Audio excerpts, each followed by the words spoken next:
Hi, Kane. How you doing? Thanks for getting your presentation in. Let me just start out by I'm going to go through the presentation and make some comments. And I just want to, what I've been teaching. I've taught sustainability quite a bit through the years, and I'm just going to go through. And I've also taught portfolio through the years several times. So I'm just going to go through this presentation as if I were going through a sustainable project or a portfolio, making comments, expressing concerns, and giving tips for moving forward. Okay, so you have your title, and then you just start out by showing this. So the viewer is really caught at an immediate disadvantage because the viewer doesn't know what they're looking at. Make sure that you tighten that up for your final presentation. Don't forget to say, you have an opening page at the presentation, right? Opening page saying this is what it is. This is what the design project is. It's designed in a sustainable manner, and that's the reasoning behind my whole thing. Okay, so without saying that, it's just not going to make much sense. Remember, it's a presentation, so you always as a designer go into designing a presentation with the assumption that your viewer has no clue what you're talking about.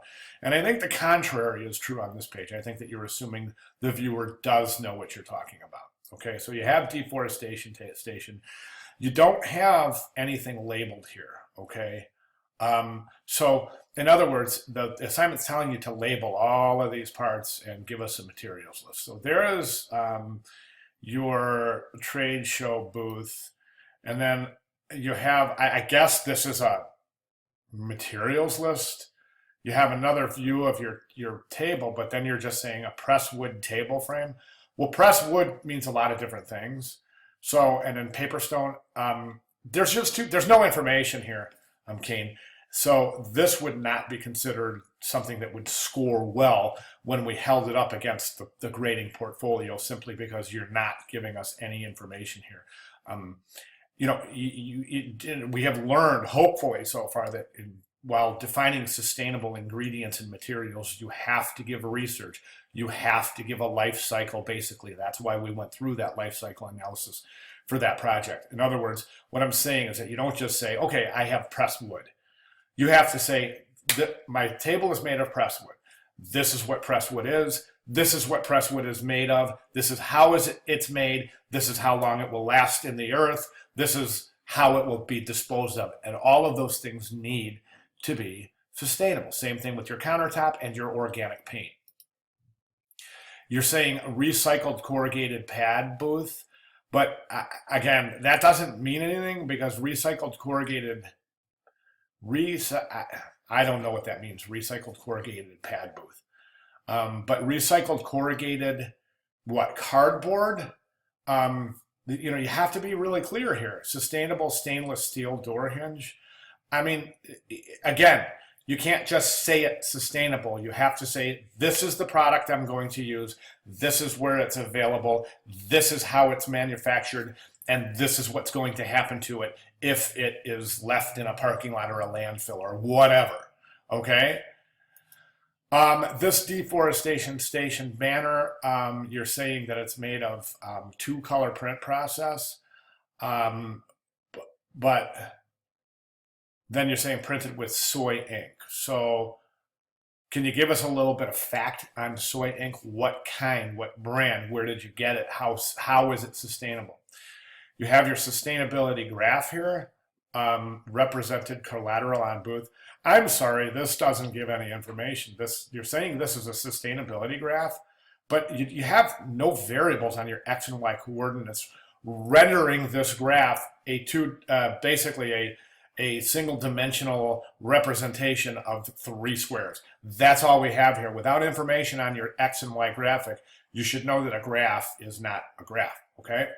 So really want to consider adding some meaning to this graph. Okay, so you have I guess these are the materials you're going to use. So this is great. I mean, I think this is really a good idea that you've presented them like this. That's awesome. Again, your heated clay flower pot, we need ingredients. We need a materials list. Recycle paper clips, how are they recycled? Okay, what are they recycled from? Okay, and then of course, dirt. Now, the thing about dirt is where did you get it and what could possibly be in it? If you go to a landfill, next to a landfill, if you dig dirt in New Jersey, sorry, no offense to anybody from New Jersey, but if you go to New Jersey and start digging dirt, it's not going to be sustainable. It's going to be pretty nasty. So you, again, dirt, you got to tell us where that dirt was mined. Where did it come from? Why is it sustainable? Otherwise, it could have all sorts of nasty, like fertilizers and all sorts of garbage in it. So, all right. So, and then we have our, I don't know what this page is. I have no idea what this page is. So, and then this page right here, it looks like you have started your mock-up, and that's awesome. Good job. This will never fly, Kane, ever. It won't. It's got sharp edges. It's very, very dangerous, especially for children, or smaller children, animals.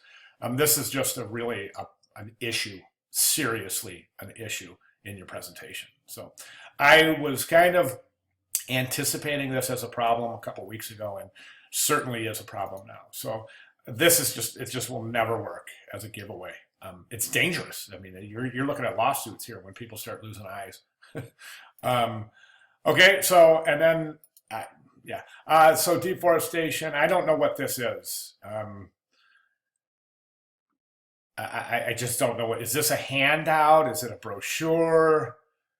I, again, is this the backside? I'm sorry. I'm just really at a disadvantage here. If you could let me know what I'm looking at, I think I could give you a much better critique. Okay, thanks.